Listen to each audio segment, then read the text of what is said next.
Picture this: Wall Street, often a roller coaster of highs and lows, soaring to new heights, all because a U.S. president chose words of peace over provocation in his dealings with China. It's a dramatic turnaround that has investors buzzing and markets rallying. But what if I told you this isn't just about stock prices? Dive into the details with me, and you'll see why this moment could redefine global trade dynamics for years to come. On Monday, the major stock indexes in New York experienced a strong rebound, primarily fueled by significant gains in Broadcom and other semiconductor giants, following President Donald Trump's conciliatory remarks that alleviated fears of escalating U.S. China trade disputes. This shift in tone came as a breath of fresh air after a tense weekend of back-and-forth accusations.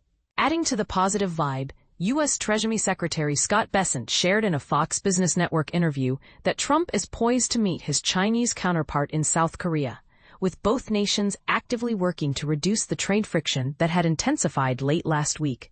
For those new to international trade, think of it like two neighbors arguing over fence lines.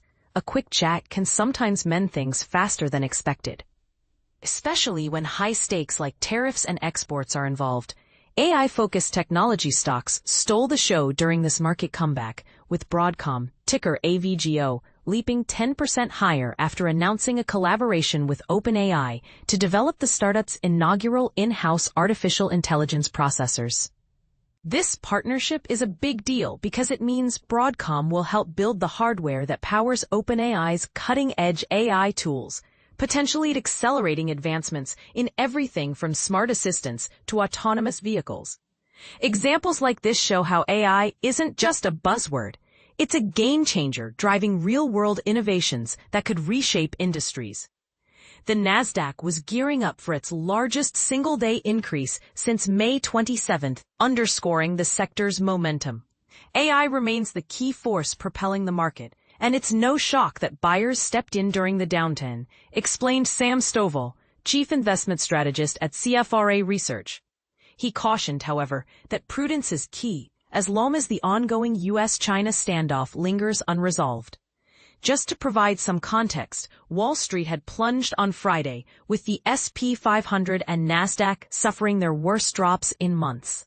This sharp decline was triggered by China's announcement on Thursday about tightening controls on rare earth exports, those crucial minerals used in electronics, electric vehicles, and renewable energy tech. In response, Trump announced on Friday that he'd slap an extra 100% tariff on Chinese imports and restrict exports of vital U.S. software starting November 1st. But here's where it gets controversial. Over the weekend, Trump softened his stance, saying, "It will all be fine," and emphasizing that America doesn't aim to harm China.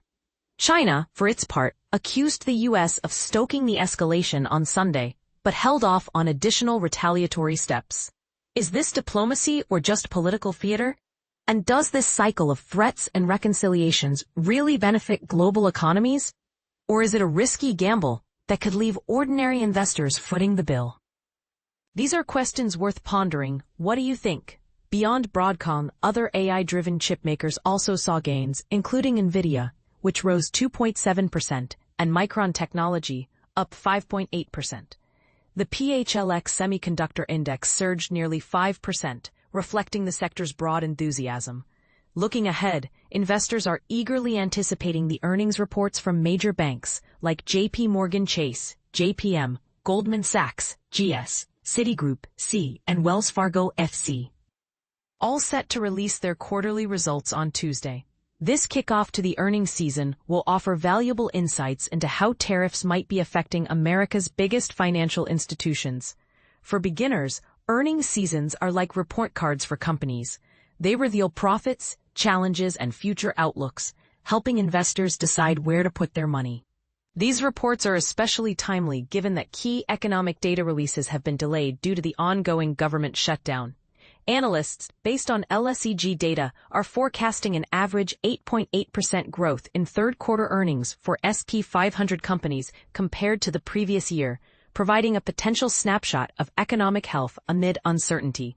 By the close, the S&P 500 had climbed 1.59% to 6,656.68 points. The Nasdaq increased 2.17% to 22,686.79 points, and the Dow Jones Industrial Average rose 1.31% to 46,075.88 points.